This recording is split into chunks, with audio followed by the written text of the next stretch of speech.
thanks to the Accelerator for having me today. I'm really excited to be here with you all. And I'm going to take a moment to share my screen so that we can kick it off. Hopefully you have it. So as Kevin said, I'm a Passive House consultant and teacher, more the former than the latter lately. And tonight I want to talk to you about window performance modeling. And I think a reasonable, an alternate title would have been, why is my Passive House consultant being so difficult? Because that is the position we find ourselves in quite often when we're consulting on windows for Passive House. People ask a simple question: can I use these windows in my Passive House? And we give the tried and true Passive House consultant answer: depends. It depends on what kind of dryer you're using. It depends on what kind of hot water heater you're using. All these absurd things. Why do we do that? Well, let's dive into that and understand exactly what goes into deciding or to specifying windows for Passive House projects. All the information we have to have at our fingertips in order to analyze the products that we're using and to determine whether or not we can use them at our projects and if they're meeting the certification criteria that are set out for us. So can I use these windows in the project? Well, let me take a look at just a couple of things. I need to know the U value of the frame, if there's condensation risk associated with the frame. So I need to see some testing for that. Is the frame airtight? Do you have the ISO testing for that frame? Also the glass. It's not just the frame, it's the frame and the glass. I need to know about the glass. I need the U value of the glass, the G value of the glass. What's the G value of the glass? It's the same thing as the solar heat gain coefficient of the glass, except it's not exactly, it's kind of different. So we need to describe to people what that actually means. There's a spacer. What's a spacer? The spacer holds the glass apart. Why is that important? It's part of the performance of the window, and so we have to include that as well. Does the glass, the frame put together, actually deliver thermal comfort passively to the occupants of the space? We don't know. We have to evaluate that. We do that using ISO testing. Then we need to also look at the installation details. It's not just the window itself, it's how the window goes into the building. You can have a Passive House building and a really high performance window and put them together in such a way that neither one of those things really works very well. So we have to be really careful that we're getting all the performance that we expect out of our walls and our windows, and that comes down to the detailed level. And when that window is installed into the wall, into the assembly, do we have condensation risk? We started off with a window that had very low condensation risk. We looked at the performance characteristics of that window before we put it into our detail. Did our detail mess that up? Well, we have to look at it and see. So there's all these things that we have to evaluate in order to even know if the window is okay for the project. And the poor homeowner is just like, I don't know, I just found these windows online. Please tell me that I can use them. It's not that simple, unfortunately. It depends. So let's look at the frame performance first. Many of us in the United States and maybe in North America in general are familiar with NFRC ratings. So that's the National Fenestration Ratings Council. And you can see here, this is sort of a typical certificate that you get from the NFRC. It provides the window U value, the solar heat gain coefficient, the visible transmittance of the glass, and sometimes even the air leakage, and a condensation resistance number. And you might think, fabulous, I've got the information I need. I can plug this into my energy model and find out if these windows are good for my project. However, these are not the data that we need. This is a whole window U value, a whole window solar heat gain coefficient number, and they're just not detailed enough for what we're doing here. The values that you see on this page are based on a typical window size. So for a casement window like the one here, that's 600 millimeters by 1500 millimeters, or 2 feet by 5 feet tall. And every window made by this manufacturer, regardless of size, has this same U value and same solar heat gain coefficient associated with it, according to this modeling protocol. We know that's not true. We know that a larger window will perform differently than a small window because the frame and the glass have different performance characteristics. And the solar heat gain coefficient is going to be different for a larger window and a smaller window because we have more frame, less glass, etc. So this is necessary and sufficient for code compliance. It's neither one for Passive House compliance. And so we need to have different data from our window manufacturers that help us build our energy models and help us understand whether or not we're meeting the passive house standard. So we need the U value of the frame, so specifically just the frame, not the glass, nothing else, just the frame. And so the U value of the frame is quantifies how much heat flows through the frame. So a lower number is better. And how do we do that? Well, hopefully the window manufacturer has done a bunch of testing and they can provide that information to us. But if they haven't, then we might have to do that ourselves. Another data point that we need is the condensation resistance, or the what's known as the temperature factor of that frame. And that temperature factor, that FRSI that you see on the bottom right here, the arrow pointing towards it, in this case it's 0.664, that's a relationship, a ratio of the surface temperature on the interior of the frame minus the outside temperature over the inside temperature of the room over the outside temperature. So it's describing how warm that surface temperature, or that surface, the coldest spot on that frame is, in a unitless way. So this is 66% of the delta T is represented at that interior surface. What that allows us to do is to take these windows and we can put them in all kinds of different climate zones, and we can assess whether or not they're suitable in terms of their moisture risk. And both PHI and Phius have certain thresholds, depending on the climate zone, depending on the building typology, depending on a bunch of different things, for these FRSI factors. And we need to demonstrate that our window and door products meet these certification thresholds. Super important. If we don't meet these thresholds, then we can be sure that we'll have condensation and we could have mold and moisture risk, mold and moisture damage. And that's the last thing we want. Passive house is a standard that is designed to deliver robust buildings with very low risk of moisture damage and moisture related issues. And so we want to make sure that we're paying attention to this and getting this information from our window manufacturers, if at all possible. What does this look like? How do we actually get this information? Somebody is going to do thermal modeling of those window profiles, and we get a bunch of different values. You can see here we have 3 separate models. And these are done using 2D heat flow analysis software. And there's a bunch of different kinds. The one that a lot of people know is Therm, which is developed by Lawrence Berkeley National Lab, and it's available free. Anybody can go download it and start using it. It's very difficult to start using, but once you get the hang of it, it's okay. This is a different software that we're using here. It's a little bit more user-friendly, but it does the same thing. And it calculates the heat flow through the very specific geometry of the windows that we're using. So in this case, we have an aluminum clad wood window, and we're calculating first the U value of the frame.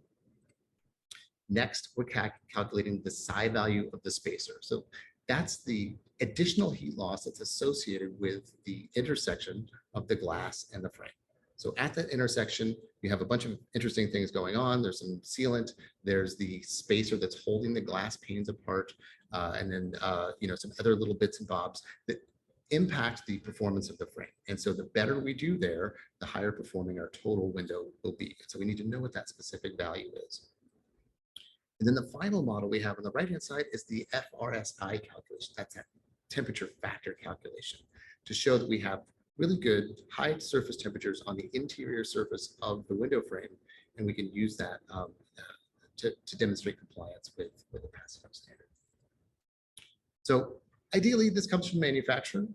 Oftentimes, you can see our logos in the top left here. We have to do this modeling because we don't get the information from the manufacturer, or we don't get it quickly enough to make the decisions in the time that we need to make them. These decisions happen in early, design development, and we need to buy these windows. Particularly right now, we had to order the windows now if we want to put them in before the snow falls, and so we have to be able to evaluate these things. And if we can't get the information from the manufacturer, we have to get the information somehow. So we end up modeling ourselves quite often. So this is what the process looks like. We bring CAD in, we convert that CAD into something that looks like a section cut of the window frame. So we assign the material properties to each of the elements in the frame. And again, this information should come from the manufacturer. We'll know that there's an aluminum component to this frame. There's a thermal break material, and we'll have the thermal properties of that thermal break material, et cetera, et cetera. We'll assign all the properties and then push go, and the software does the calculation for us. It's just that easy. It's not just that easy. In addition to all these sort of modeled results, we also need to know, is this frame going to be airtight? Is this going to be good enough to help that will pass our blower door test when it comes time to test the building? And sometimes we get this information from manufacturers. This isn't something we can model well using a computer. It's something that we have to either get from the manufacturer or have some experience with. You can see here in the infrared thermography on the right hand side there. This is a really beautiful passive house lifted slide door that isn't performing very well. That isn't very airtight. It's kind of a hard thing to do, to have a window that's lifts up, slides over, and then locks into place and seals in all the right places, up, down, and to the side. And you can tell from the thermal image on the right that we're getting air leakage coming into that intersection between the two panes of the lifted slide door. So airtightness is another thing that we need to be careful of. It's not something that we can model very well, unfortunately. Okay, so that was just the frame. Now we have to also look at the glass. So for the glass, we're going to look at the U value of the glass. And again, that's the how much heat flows through the glass based on its physical properties, the type of coatings that are on the glass, the gas fill between the panes of glass. And these data sheets come from the glass manufacturer. They should be pretty easy to come by once you've decided what kind of glass package you want to use. The G value here is listed in metric units, 0.525. If this was in IP, it would be something like 0.09 BTUs per hour square foot to be Fahrenheit. But anyway, we need this information. We need to get this from the manufacturers. We also need to get the solar heat gain coefficient numbers, or the G value, G factor. Those are all the same thing. But remember, when we're talking about these sort of separate values, this is a glass only number. This is the center of glass, if you will, G value, or solar heat gain coefficient value for the glass. Whereas in many other testing standards like the NFRC, it's a whole window at solar heat gain coefficient value. So they're different. We can't really compare them. We need this very specific data. And that's what we need. That's what we need to plug into our models. We need the information about the spacers. This is, again, associated with the glass package. How we put those glass panes together. What are the gases that we use in between, and how are we holding the glass apart? We need the thermal performance of the spacer and how that impacts the interior surface temperatures. Once we have that much information, once we know the U value of the frame, the side value of the spacer, the U value of the glass, we can begin to evaluate whether or not these windows will meet the comfort criteria for passive house. And many of you probably already know about this phenomena that if we use low performing glass elements in our building, we run the risk of having low surface temperatures, which are very uncomfortable to our occupants. If we have a low temperature at the glass, and there's a good amount of it, it'll feel like we're losing heat to that glass, and it'll feel uncomfortable. Our bodies don't know how to manage that kind of thermal asymmetry and those low surface temperatures. If we're doing our jobs as passive house designers, we're trying to do all of this, manage occupant comfort passively in as much as we can. And so we want to provide a window that ensures thermal comfort without installing heat next to the windows like we've done historically. We don't want to put a radiator underneath that window. We don't want to put heat mat around the window. We want to just have the window perform in such a way that it ensures thermal comfort without those active measures. We want to do this passively. We can evaluate the performance of the window against the comfort criteria for passive house windows and know whether or not we've made that. And that's going to be a climate zone specific thing. So it'll be determined based on your outside temperature and whether or not we provide warm enough surface temperatures with the glass. And then one of the last things we need, because windows are so complicated, they're sort of where everything important comes together in the passive house building. It's where air tightness, waterproofing, views, heat loss, heat gains, everything comes together in the windows. All the control layers have to be bound together in the windows. Because we're looking at the energy balance of the building, because we're looking at the relationship of heat losses to heat gains of the entire building, we have to know how our windows are contributing both to heat loss, so the U value of the entire window, and also to heat gains. So how solar gains are harvested or impact the performance of the building. And so we need to know this shading condition of the building. So its context, as you see here, this building is in an urban context, and so the adjacent buildings are providing some shading, but we're also recommending some additional shading because in this case we have a densely occupied multifamily building that is internally gains dominated, and we don't want all those extra solar gains as we might in a different typology. And so we're suggesting some shading that will actually bring down our cooling and also bring up our heating. So we'll have to, it's a balance. We have to give a little bit of heating away in order to bring the cooling down. But that's the game. That's what we're doing when we're designing passive houses. That's how we're weighing in as consultants in these early design meetings with our passive house teams. Okay, so that's just all the product stuff. So ideally, that all came, or most of that came from the manufacturer, from the architect. It almost never happens. And so a significant amount of our work is involved in producing some of that material. But really, this is kind of where our work should begin. We're evaluating the installation performance of our passive house details. And we're going to look at the way that these windows and doors are installed into our passive house assemblies. And we're going to try to design them to optimize them such that we get as much value and as much performance out of our windows and doors as we possibly can. Because frankly, we're paying a lot of money for these things, right? These are high performance products. And we want to make sure that we're getting every bit of benefit we can from them. So we have to do this, we'll do what's known as a psi install calculation to determine how much additional heat loss is associated with the window as it comes into contact with our assembly. And what that looks like is something like this. So our energy model is not very smart. It's very useful, but it's not very smart. It deals with areas and U values. So areas times heat loss. It doesn't know anything about how that window is installed into that wall. And so we have to give it that information. And that's what we do with our psi install calculation. We're saying, okay, you think it's this thing on the left, a perfect wall and a perfect window. We actually built this thing on the right, which is a window installed into that wall. And there's a whole bunch of things going on there that are a little bit different than what was represented in the original thing. And what's the difference? And the difference is the psi install. So the difference in thermal performance is the psi install, and that's what we're going to use to plug into our energy model. We're going to try to optimize these installation details so that they perform as well as they can. Oftentimes, early on in a project, we'll be working back and forth with the team, and they'll say, "Okay, let's see. Tell us how much insulation you need around the window when we install it into this masonry walls we have here."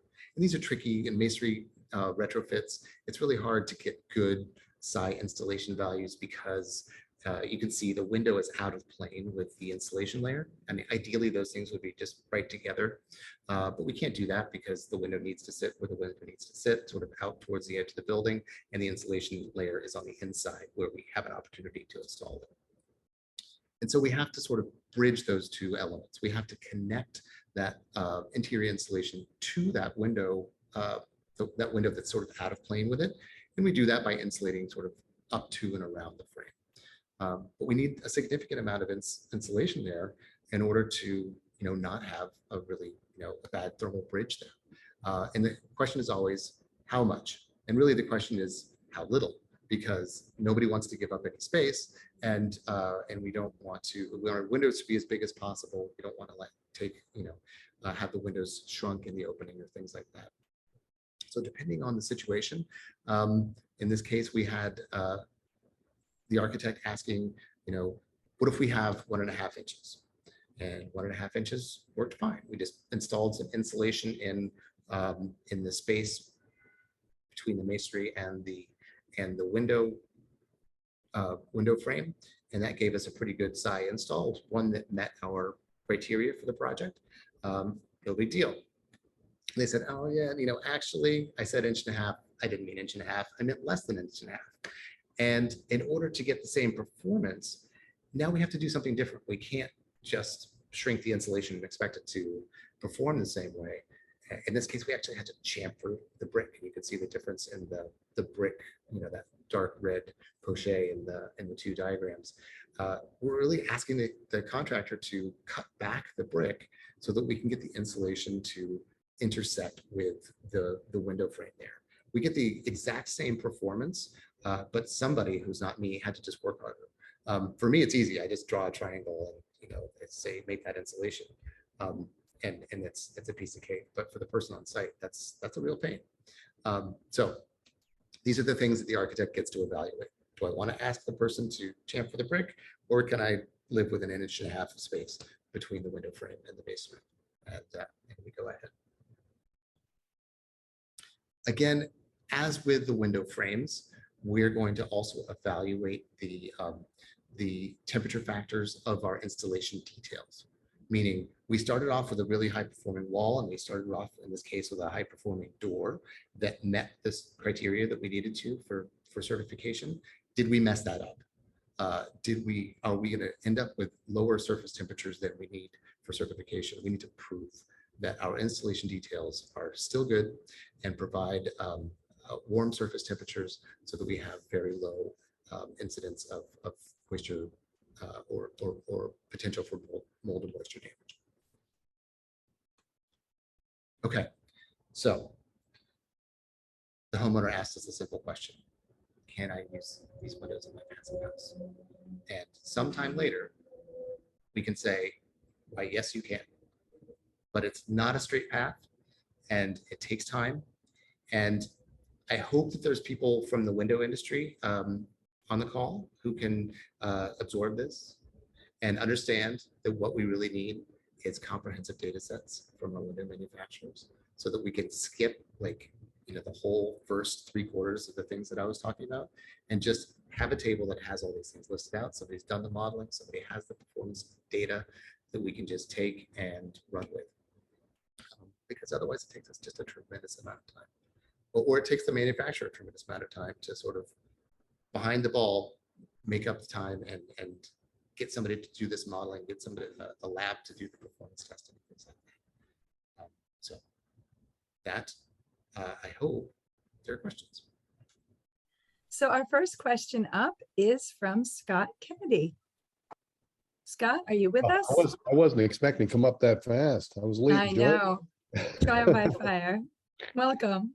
Hey, I was looking at the image you had of the windows with the temperatures on the outside, and I was just curious what program you used to do that in. Yeah, so we're using Flixo, which which we find sort of user-friendly. You modeled the whole building in Flixo then, is that what you did? No, I wish that were possible. But we do chunk by chunk. So like a meter one direction and a window on the other side. Okay, yeah, because I saw it was that elevation of the building that had all the windows showing all the different temperatures all across all those windows in there. Yeah, that's sorry, then I misspoke. That's a different tool. That's Ladybug tools using Rhino and Grasshopper, and Ladybug tools are the set of analysis tools we use there. Oh, okay. No, it's just interesting because it sort of showed something I hadn't seen before. So that was kind of interesting. Yeah. What we're finding so many times though is, you do all these beautiful install details, and no matter how hard you work, particularly remote sites, something gets missed. We had one where we over insulated the frame, so they over insulated the jamb, but they left it an inch shy of the frame and left the gap because they thought, oh, it'd be easier to do it that way. Sure. Almost pointless. And you know, so it is hard. It's and you know, getting that insulation between the frame and, you know, around the perimeter of the frame, I'm finding that that's hard to get guys to do that well. So yeah. All right. Anyway, thanks. Yeah, you bet. Scott, one of the things that we find, and John being on the sites that I'm working on happen, we do like a pre-construction or early construction, and we do like a first run mock-up of where the window is going to install with the architect, myself, the general contractor, and we try and figure out how we're going to install this window in this rough opening with what materials. And John's Flixo model and the details are informing us how, and then pretty much it's like a sales process of why we need to do it, because our energy model is really tight. We need this much insulation around the window. It's really required, you know, like, so and then everyone gets on board early on, and the GC and myself, you know, the air tightness guy and the window installer, we're all kind of working together with the same kind of, you know, mission in mind. And then that stays there for until the windows arrive. So we take either a corner sample. We actually, some of the GC on our last project, he made like a mock-up of a corner sample of a window out of like scrap material on site. It was a finished carpenter made it, so it was kind of to scale. Had two little pieces of plexiglass on it. You know, it looked like almost the window we were going to get, and we just placed it in the corner and we moved it in and out. And we talked about where the insulation was going to go, where the brick mold was going to sit, and it really helps inform the process. So yeah, I mean, we do mock-ups on just about every building, but nonetheless, still it doesn't always translate into what you get in the end. Yeah. Yes, Scott, I feel like if we could afford it, I would rather buy a better window and make the window install details simpler. But that's kind of the trade-off that we have to make. I'm afraid that, you know, we're always in our climate and, you know, the types of buildings we're working on, for the most part, we're really just pushing right up against the certification criteria for most of the windows. And so we can either spend a whole lot of money on a window, or we can really like finesse the details, and we end up finessing the details. But I'd rather not have to. I'd rather have a dumber detail of, you know, put it in. What we found is the moment that there's not a requirement for certification, the corner gets cut, and the windows are the first one, always the first one. And it's tough, but we've also had issues with the tilt and turns in that they're not familiar to North Americans to use, and particularly in our seniors projects and some of our projects for mentally challenged adults, they just can't operate the windows, and that's turned into a bit of a problem for us. But anyways, thanks. Thanks, Scott. We have our next question up from Mr. R. Annette. And Paul, I did see your hand earlier, and you're in the queue after Paul, or excuse me, after R. Hi, John. It's Richard. I was just wondering, was the window inset determined by the client or by a regulation? Was there anything stopping the window not being adjacent to the insulation, the wall insulation itself? So often that's it could be the architect, it could be the client. More than likely, it's the landmarks or conservation requirements that dictate that. So, and many of our projects are in historic districts, and you have to maintain the offset. You have to maintain it, or even if you don't have to, it might look weird. So the window is where the window is, and we have to work around it typically. Okay, thanks. Yeah. Perfect. Thank you so much. Our next question is from Paul Eck. Hi. You know, I'm kind of wondering if you've looked at any of the vacuum insulated units that are or vacuum insulated hybrid units that are starting to come out, and really amazing overall package claims for R value, U value, but all in all, I wonder that along with, as you test and see the results on different assemblies that you put through the program, are you starting to get a seat of the pants feel? What would be, pardon me, but the most kick-ass way to put together a window when you're actually designing the opening and the window, to fit that window? Yeah, those are great questions. To the first one, I don't know much about the vacuum insulated products. The ones I don't know, are there any on the market, or are they still sort of like? Yeah, some being just developed? launched. Some just launched, and there's some R12 packages and some others. I assume that they're going to be vinyl clad wood or all vinyl and be tight and installed properly, that they're going to be pretty awesome. Yeah, I think that's going to be yeah. like a 1-for-1 swap for double glazing would be a vacuum. Yeah, there's one I saw where they didn't try so hard on the vacuum insulated glass because you have little pillars inside that shunt, and then that spreads out across the glass. So they're still not as if it was a continuous vacuum across the whole face. They're little pillars, and Guardian is coming out with mass production on it. The Japanese have some. Architects have used it for years to replace single pane in the historic preservation setting, where you have to be sensitive to the history of the building. Mm-hmm. Yep. Trying to deal with radically old single pane wood windows. Yeah, that yeah, were exactly. installed in the 1800s that are still there. For sure. Yeah, and to your second one about the seat of the pants, of course, yeah, like as you do more and more models, you get a better and better sense. Unfortunately, like I feel like every project is a little bit different, enough that it like kind of tweaks the detail enough that you have to kind of reinvent. As in site specific location. Yeah, climate, sun traces, everything into the equation. Yeah, or assemblies, different builders, different architects like different assemblies, and they, it may just differ by a layer or an insulation type or something like that, but you still kind of have to like rejigger your thinking to make that work. But yeah, definitely for these, a lot of our work, has been in these historic masonry buildings, and so we have a pretty good sense of what works and what doesn't. But I'm still surprised. Are you out there, Bob? Historic masonry buildings?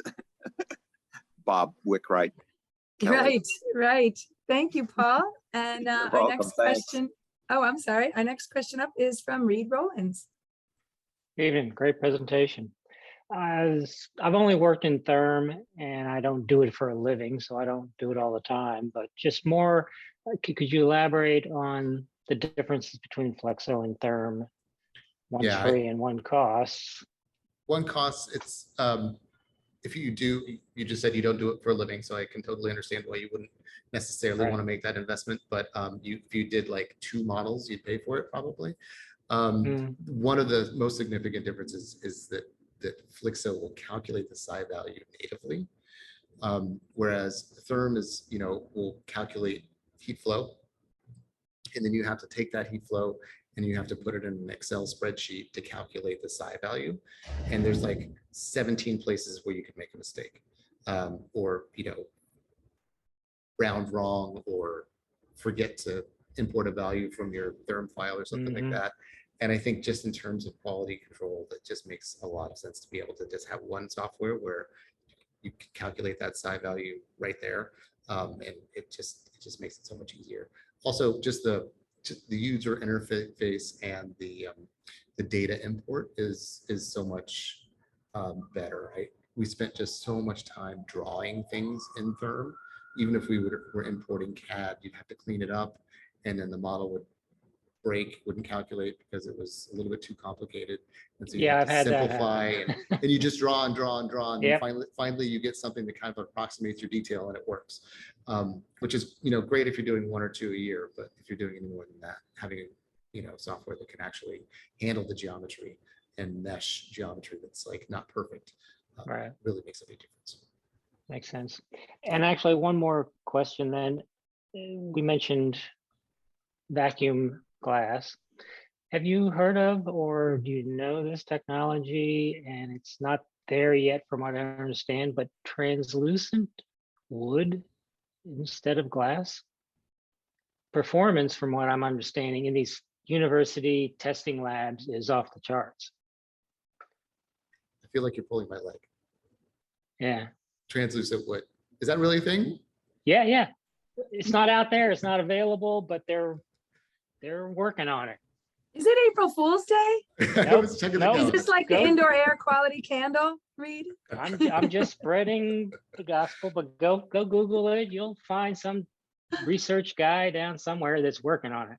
All right, I want to see some links in Same- the chat. Yeah, I gotta Same see group this. that came out with the blower dog. Not, Oh, Give there me we a go. break. This is Jessica's true, throwing trust something me. in there. and it doesn't shatter.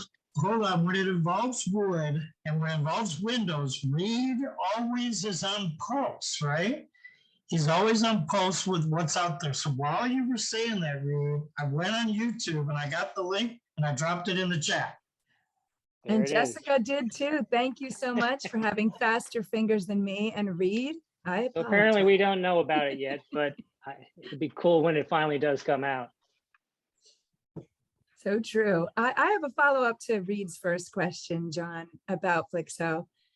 How long have you been using it? And have you seen the software increase in stability? I tried it when it first came out, and I don't know if it was my computer or the software, but I crashed a lot. I loved it though. I do like it.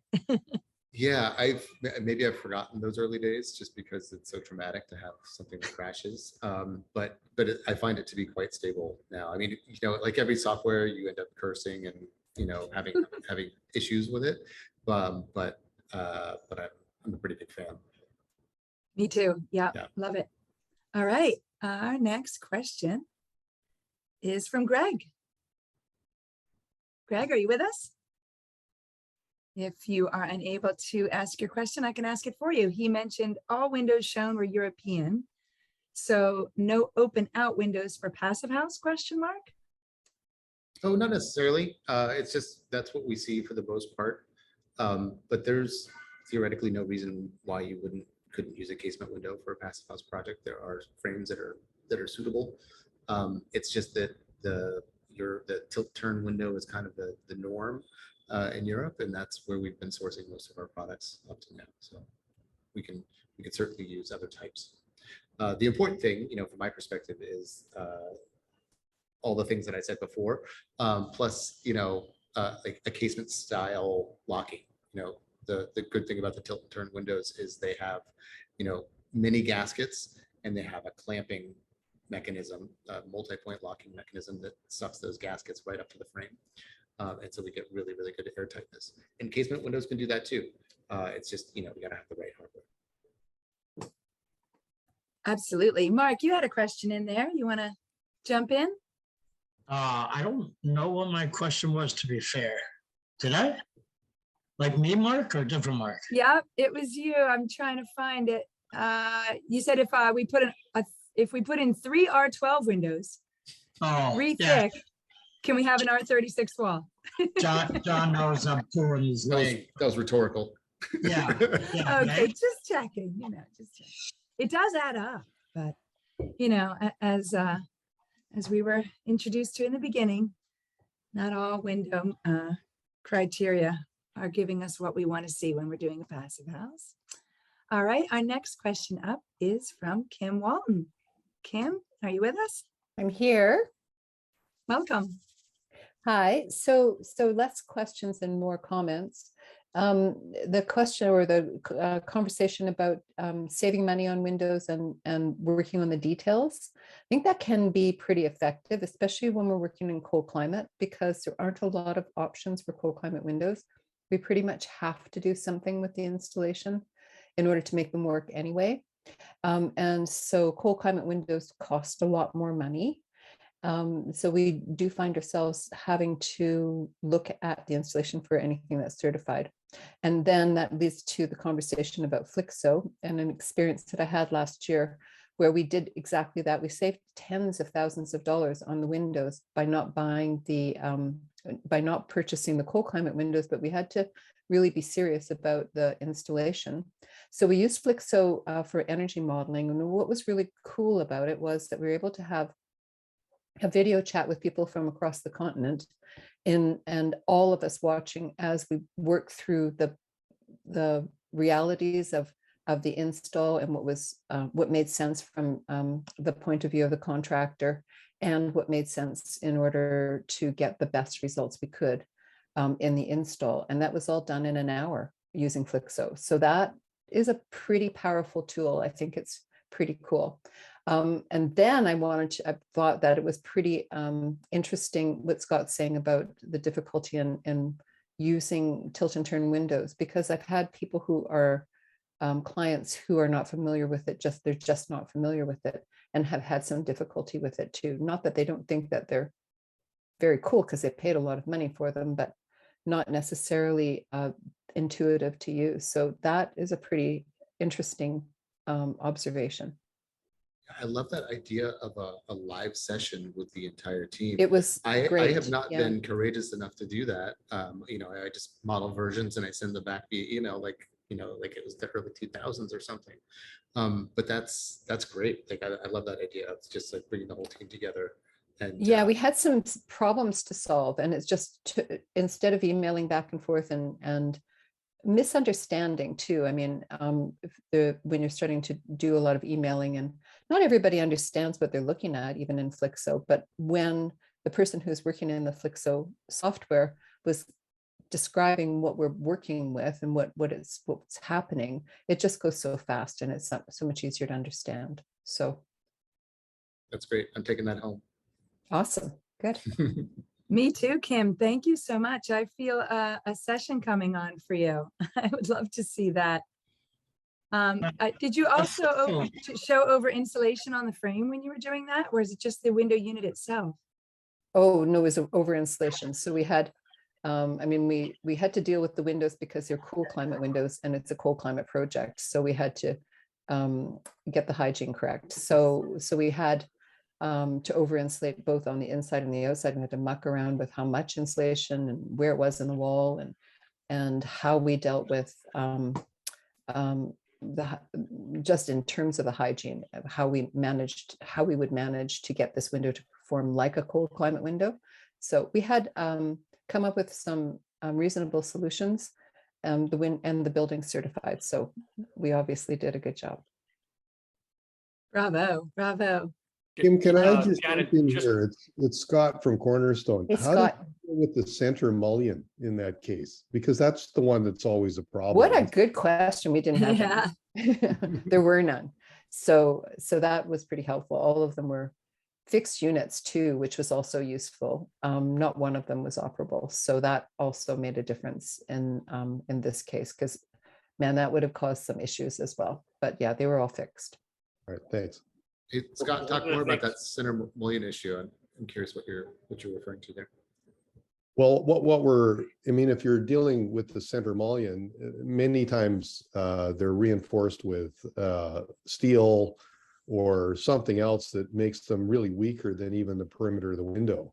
And so if you're worried about condensation risk, you haven't got a lot of options when it's a center mullion. It's not like an install detail is going to help the problem. So you kind of have to live with it oftentimes, or that's where buying the better window is the solution, but not always available. So that's why I was asking that question. Yeah. Gotcha. Thanks. Just one of the points to bring up, and I think Kim was pointing at it, is that you can buy a decent window, an R7 window. And if you just throw it in with standard details and don't think of the install process, it's like buying an R3 window when you buy the effective R value. So like the big lesson learned for me for Passive House was you're buying a better product, installing a better product. But if you don't manage your details and understand the science behind where it's located, how it's installed, you can take a high performance window and make it a regular performing window. So the client is paying $500 for the window and you're turning it into a $150 window. So, you know, and then we're using better quality windows for our projects, mostly European and different systems to get air tightness. But if we don't manage our details and do informed choices, then, or like John's analyzing, optimizing the window install, we lose that. So I envy the European window market in that they have such a large availability of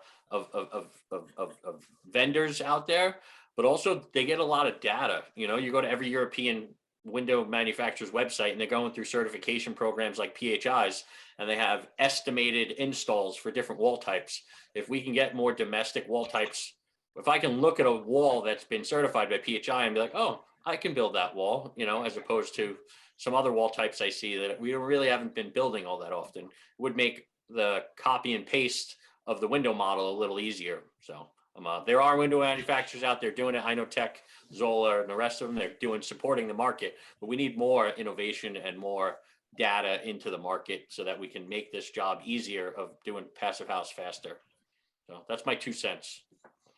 Yeah, and I would also add on top of it, Kevin, from what Scott and Kim were talking about, with people having difficulties with the operation of windows.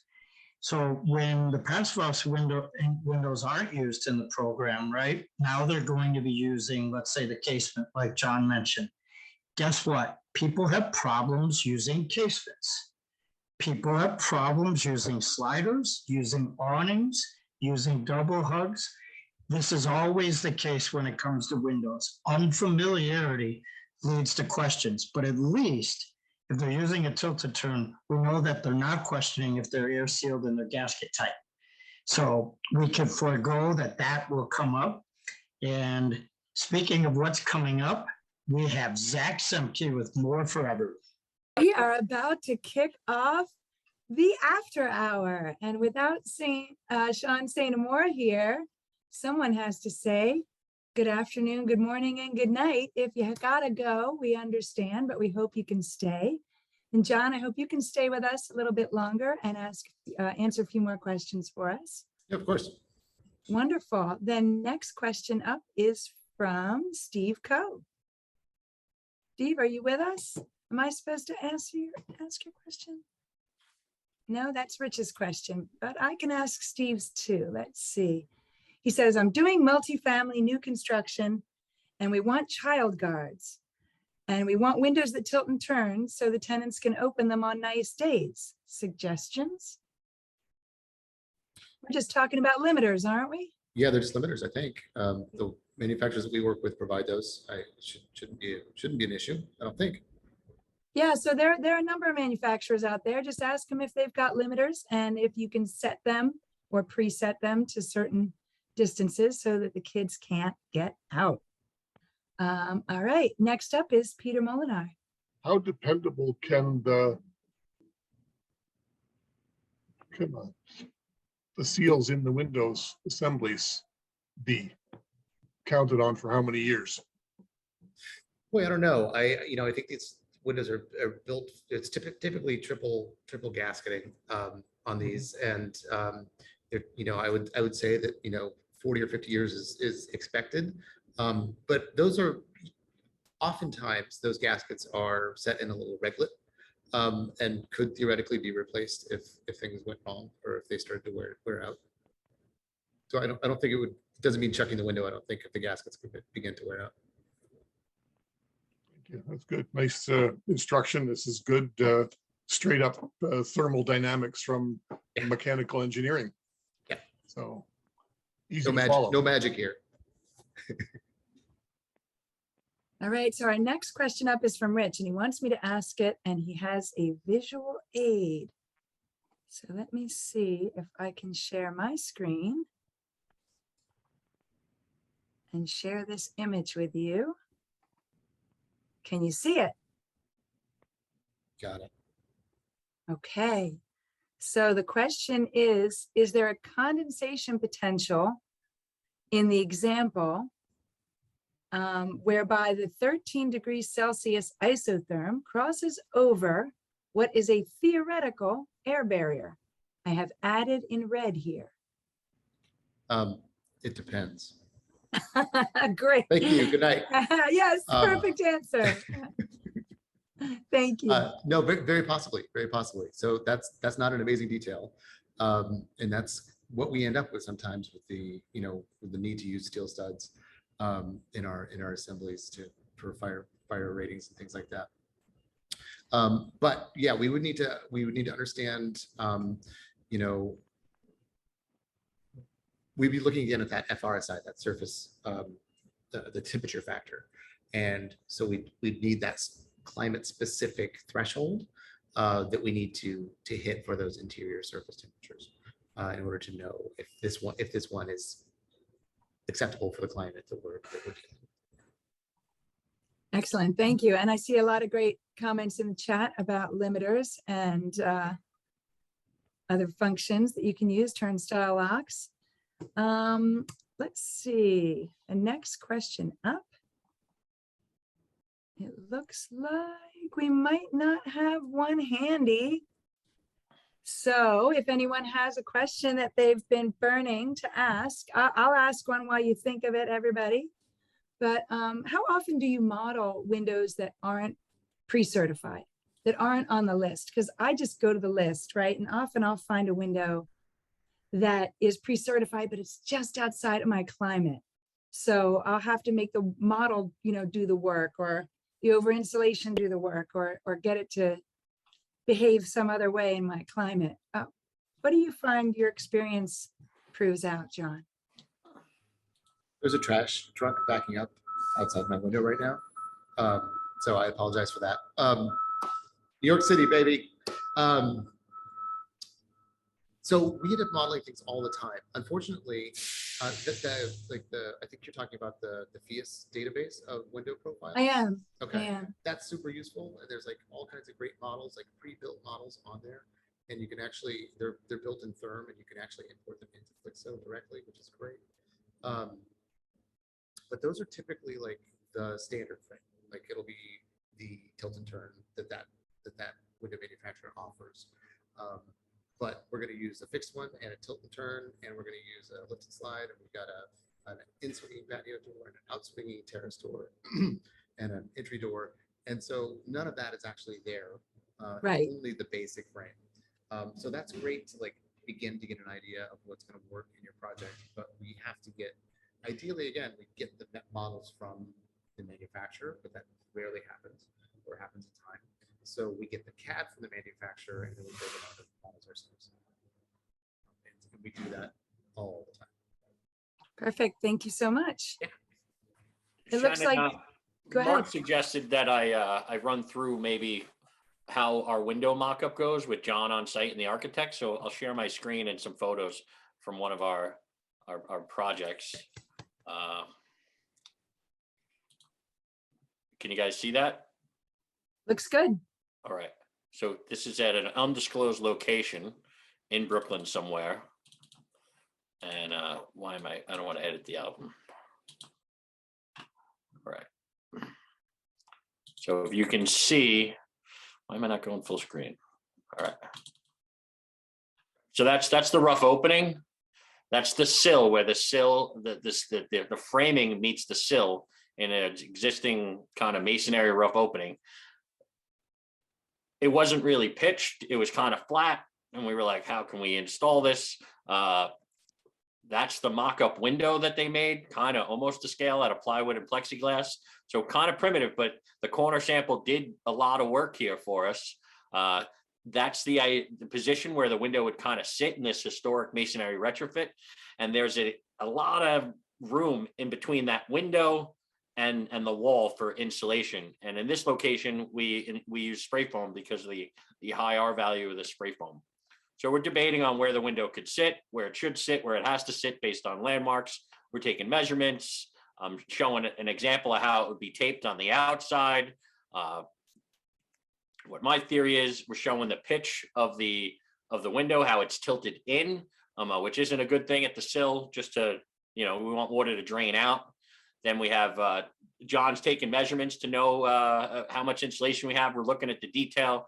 The architect's there, the GC's there, the window installers there. It's a really great teamwork exercise of figuring out how we're going to install this historic masonry window early on with our framed wall, and how much insulation do we need. The architect is describing where it needs to go. And then what we came up with was that we wanted to pitch the sill and create like almost like a dam, like a kind of like a pitch sill, so that the water drains out, and that we put a little bit of a back dam on it made out of wood.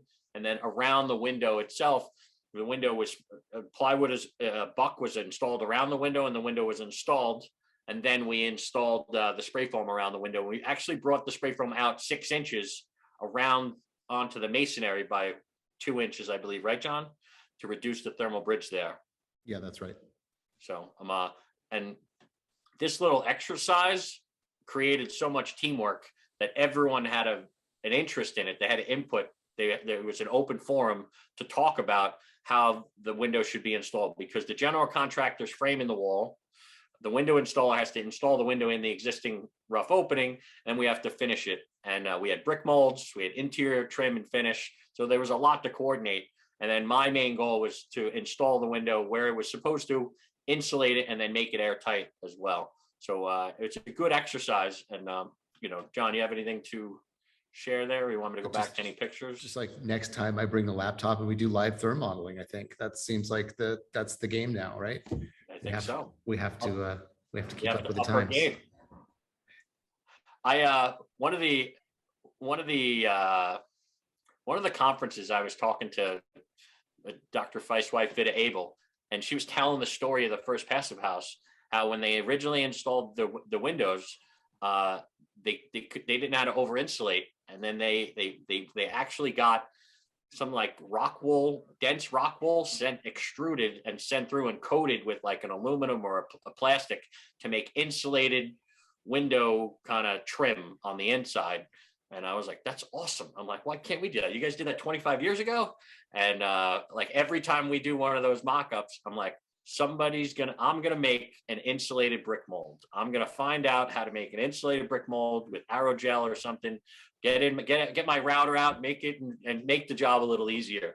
Because I do think there's a lot of innovation that can happen, especially when we're restricted by landmarks on these projects. But how do we make the process to install a little easier, and to ensure that we're going to hit those goals a little easier? So.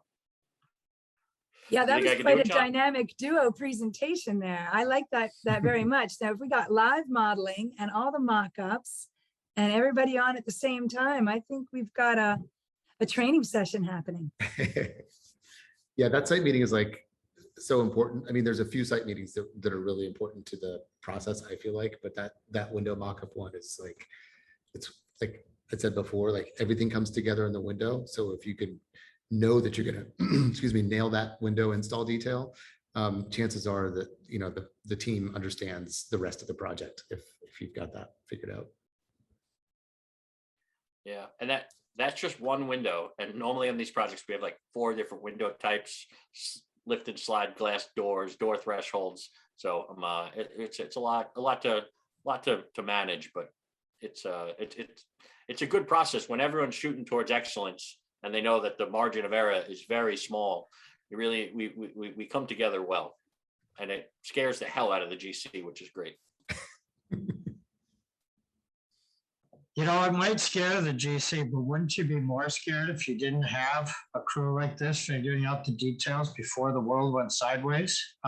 That's the world of unknown. I don't want to land in the abyss. I want to know where we're going and how we're getting there. Yeah, and I like, John, one of the first points you made tonight was do this early. Do this early in your project. Not only is the lead time tough, but sometimes it just takes time to get that window choice made. And as you mentioned, it depends. So if you have a tip like that you think is great for everyone to know and helps you reach certification, drop that top tip into the chat. We'd love to hear what you think is a great way to get to certification. But definitely windows early and often is one of my favorites.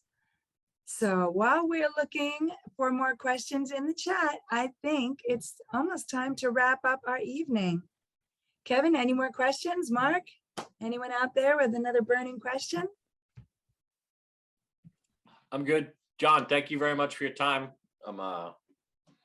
We appreciate it. I have one more for John. I have one more for John. Bring it, Shannon. All right, John, how did you get into all of this? Oh, What man. did you do before building tip or type, excuse me, and Fine. what keeps you going? Do you have a Um, mentor, mentees, or just? I like to make stuff. What Kevin didn't mention in my bio is that my undergraduate degree was in philosophy, so super useful. And so I started my career as a remodeler shortly after college, and I did renovation work for years and years, and then eventually started doing. When I moved to New York City, I did theatrical work, and eventually got involved in digital fabrication and CNC work and things like that. And all of that just sort of proved to me how much I like to make stuff across a really wide swath of things. And I went back to school to become an architect. So, and then I graduated architecture school in 2009 when there were jobs everywhere. And so we started building type right then. And it was just whatever work you have, we will do it. If you want us to do drawings for you, we will do it. If you want us to build stuff for you, we will do it. And so we just sort of started as a kind of as a design build, but really as a whatever we can get, because there was nothing to work at the time. And we got involved doing being construction managers, Ed and myself, for design build projects through Parsons in the New School. And we got involved in solar decathlon projects through them. And one of the projects we had to build was a passive house. And I was like, I don't know what this means, but okay. And it changed my life. It was amazing. Not only was it amazing to work with this super motivated group of kids and educators, they're adults, students and educators, but amazing to also get to graft passive house onto that entire process and learn all about that on the fly and execute passive houses. So we built a sort of standalone passive house for that project that eventually became part of the Habitat for Humanity DC duplex that they built to the passive house standard, both units of the duplex. And so as far as I know, people are still happily living in our first passive house project. Go ahead, Kevin. Let's raise a glass, guys. That was a great story. Cheers to you, John. What a wonderful path. Mark, sorry I cut you off there, buddy. No, that's what I was aiming for. This was completely unrehearsed, and hearing how those doors kept opening as you kept going down your route of passion. Holy smokes. Beautiful. Glad the industry found you, John. I feel lucky. Yeah, and John, it's so great to hear you talk about getting into it with the solar decathlon. I know a few people that got in that way and were like, what is this passive house thing? And then I'm very familiar with the DC duplex. I studied that a lot, and I spoke to the contractors and site supers on that project a couple of times, because that's one of my passions, is getting Habitat to build passive houses, and not just in some states, but in all the states, right? Everyone deserves a good home. So I really can appreciate how it changed your life, and also how you're changing other people's lives by helping us understand. So thank you very much for sharing that. Absolutely. So John, hey, John, I'd like did to you say work on? nothing succeeds like desperation. I'm sorry, say that again. I said, I like to say nothing succeeds like desperation. That's the truth, isn't it?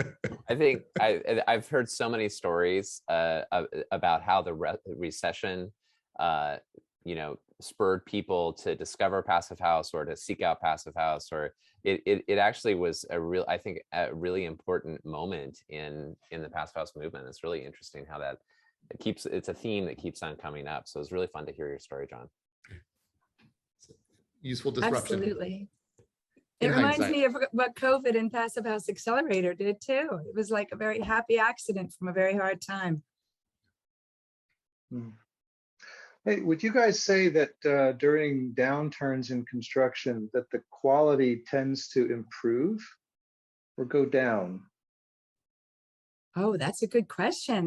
Do you have any data? Help us out. Hmm. I would I mean, On my part, I have none. yeah, I mean, my own experience was always that it seems like when times are tough, you know, people are trying to differentiate, builders, et cetera. And so they tend to, you know, innovate a little bit more during difficult times than in the good times when they don't have to. I think that's a pattern. Yeah, I believe it. I would agree Mark. with that. Yeah, for sure. No, thank you, Leslie. What do you do out there, Leslie? You want to share a little bit about your involvement in Passive House at all? We just have a handful of folks in the room. I just had to unmute my microphone. I've only just come recently into watching these, and we're in Australia, and things are a bit different over here. But it's nice to see that there are other things. Just one question: in that last scene where that chap was fitting that window into that brick building, how far apart were the two panes of glass? They looked quite a distance, and they looked more than recommended. Thank you.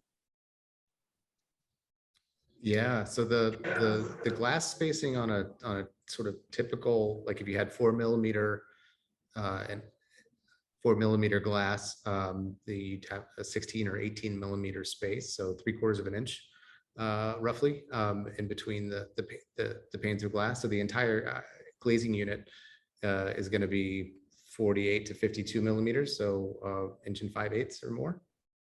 Pretty big. Good, thanks. We have recommend here 12 to 16mm between the panes, but that varies, I suppose. We're perhaps not quite as cold as you people over there. We don't get snow where we are in southern Australia and Victoria, not to that extent anyway. I think there's information out there about the different glass spacing. There's plenty of information out there. But the ISO standard is based on 0C, so 32 degrees Fahrenheit. And the NFRC that we're using in North America for code compliance is based on 0F, so -18 degrees Fahrenheit. And using those different boundary conditions leads to different glass spacing. So a typical US manufactured double or triple hung window will have a thinner gas spaces than one that is made for the European market because of those testing differences.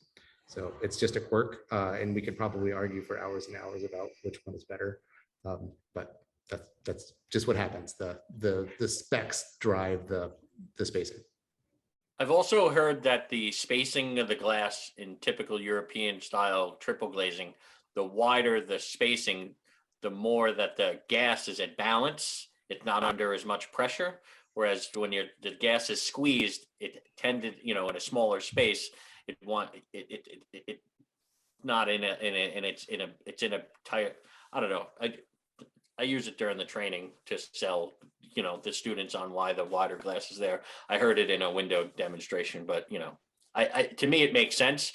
And I see so many residential kind of like typical double glass that they're all cloudy because the gas escaped, kind of thing.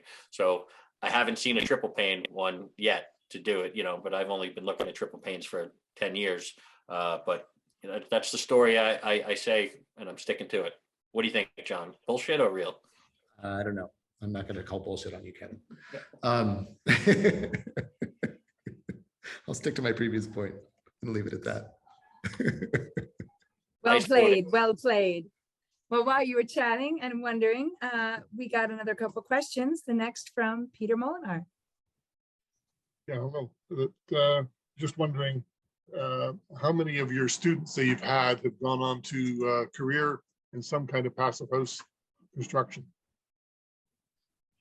Yeah, so after the sort of solar decathlon and design build projects that we did, a lot of those folks, some were engineers, some were architects by training, and a lot of those folks have gone on to maybe not passive house specifically, but certainly jobs in sustainability and jobs that we could be proud of. And then since the early 2000s, I've been done a lot of training with the Passive House Network, Passive House Academy, and those folks are already signed up to be Passive House consultants and designers. So all of them, as far as I know. Well, and that's a great segue, because it looks like you've got a student on here, Alan Englander. I don't know if you want to chime in and say hello, but you did mention in the chat that you took a course with John back in 2016. Yes, that I did. We had it down in Lower Manhattan, if you remember, and that was quite a class. I would say, what did we probably have 15 or 20 people involved in that. I remember it went 8 days, and we covered a lot of material. And I'm thinking now, I know we had the Passive House Planning Project, the Passive House Planning package. That was the modeling, and I think people were talking about therm in those days, but I don't remember the model that you were, that you've used today. It's probably quite recent. How long has that been on the market, that Flexor? Yeah, I want to say like maybe 3 years. At least that's maybe kind of when it came to my consciousness. But yeah, we were doing Flexor then. That was amazing. In those days we did an 8-day in-person training. We don't do that anymore. There's a lot of online work these days, and in fact, most of the coursework is online these days. I miss it because I miss standing in front of the blackboard. It really puts you on your toes to have to do math in front of people on the spot. I remember that, but I tell you, I think personally the live session was good. I think that, I might have gotten more out of it had we have had it online, and had we have had a combination of some live presentations with on demand. I would have been able to absorb it, because we covered a lot of material. I mean, you were really terrific in that course, before there was so much hitting us, particularly somebody like me that was, taking this kind of like, I guess, maybe in the way you did in the beginning, when you mentioned you had your undergraduate degree in philosophy, and then went back, to graduate school, to become an architect. And I was kind of somewhat that way myself. And as I said, it would have been really great had we have had the online, a combination of some live, events like this, and the on-demand, because I gather that Passive House Institute from Germany, I think, is doing quite a bit of that now. Yeah, that's right. And I agree with you completely. Like having the ability to go back and hit those things that you didn't get the first time. And, we learn new software all the time. And if I had to sit in a class and try to learn software, I would fail. But if I can fast forward and rewind, then, I can get it, but it takes a few times. But it's exciting. I mean, about the windows, as I say, we talked here about the vacuum glazing, and I've been reading about that, because the big problem they've had is obviously getting the spacers to hold up, and they can't, particularly when you go with a larger pane of glass, they begin to become unstable. But I think, boy, if we can get to that, we can get R values, and of course obviously the U value is the inverse. If we could really get a really high performance window, they could literally emulate that of a well-insulated wall almost in some cases, in a standard building, when you're thinking you get up to R12. But as you mentioned, I think you did an excellent job here in the presentation tonight. It's all how you install a window and how you work with the science and modeling to make sure you don't take a very high performing window and turn it into something that's less than even standard. That's right. That's right. Thanks, Alan. Very good. Thank you very much. John, I had 3 students from your online North American Passive House Network come take a tour of Grace Court, and they were singing your praises, that you were one of their many teachers. So excellent. They didn't find my leak though, but I asked them to. Did you find your leak? No. I worked on sealing that area the whole time, and we'll see. Okay. It's mostly sealed. I left it open. I'm going to pressurize it and test it, but most of the work's done, and then I'll jump out and run the test again. They were in and out of that zone. I couldn't seal it off. They kept coming in and coming out. Kevin Brendan's having trouble with an air tightness problem. You got real problems. Yeah. Well, you've given us hope, not only on picking the right window, but how to install it. And you've given me some personal hope because my husband's in theater. So if you can go from theory to theater to therm, whoa, maybe there's hope for everybody I love. Well played. Thank you, John. Thank you so much. Mark, do you want to help John learn how to play a little game we like to play with our friends at the end of the night? Oh, wait. Yeah, and I'm going to pass on. Greg had a question. I totally messed up. Sorry. Okay, go ahead. Back to you. Greg, I almost forgot about you. Please forgive me. Good evening. I'll try. I designed my window wall frame and my parameter is equal to passive house. Can I call it passive house frame? Can you provide the data? Then yes. You can't call it a passive house certified frame because there's a process associated with that. But you could say suitable for, I'm not a lawyer, but in my opinion, I would not be upset if you said it was suitable for passive house and then you showed me the data that substantiated that. Thank you, Greg. All right, Mark. This time it's for real. Yeah, so John, I'm going to take away and I'm going to talk to all the installers or planning details, the chamfering, right? That's coming back as that being the same. For some reason, Shan's got me on the big screen. So we have a tradition here. And if you wouldn't mind, if you look over Kevin's right shoulder and his left shoulder, if you could read what's in front of you and then pass it to someone that you think would also be good for repeating where we are tonight. And thank you, John. So I'm going to read the text behind Kevin. Yes, sir. Passive House Accelerator, construction tech, technical, technique, technology. Perfect.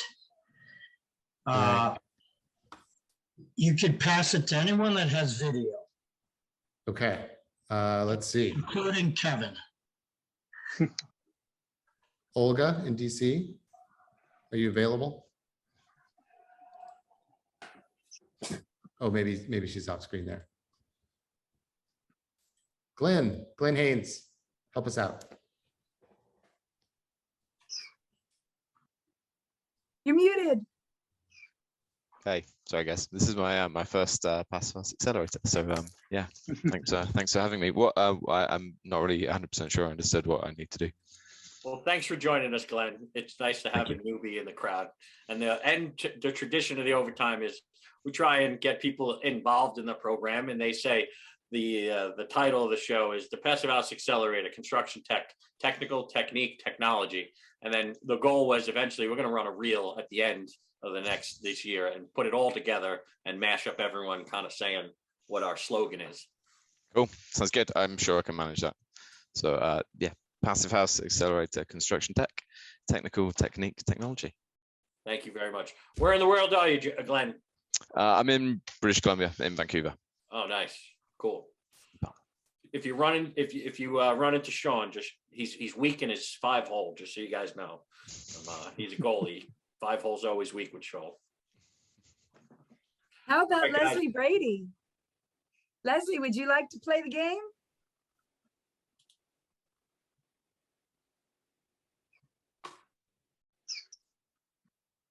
Sorry, I didn't quite get that. If you look at Kevin or Sean, and I'll spotlight them for you, and you read our slogan, You play the game. Passive House Accelerator, construction, technical, technique, and technology. All goes together. Thank you, sir. Fantastic. Thank you so much. And thank you, John, for being a good sport and sharing so much of your practice, your process, your history with us. It was a real pleasure, and we hope you come back and do it again. You bet. It's been a blast. Thanks, guys. Thanks, guys. We'll see you all in Component Spotlight in a couple hours. Don't forget to save the chat if you want some of the links that we shared tonight. You can do so by clicking on those 3 buttons on the lower right and saying save chat and show in folder, and there she'll be. Good night, everyone. Thank you, John. You bet.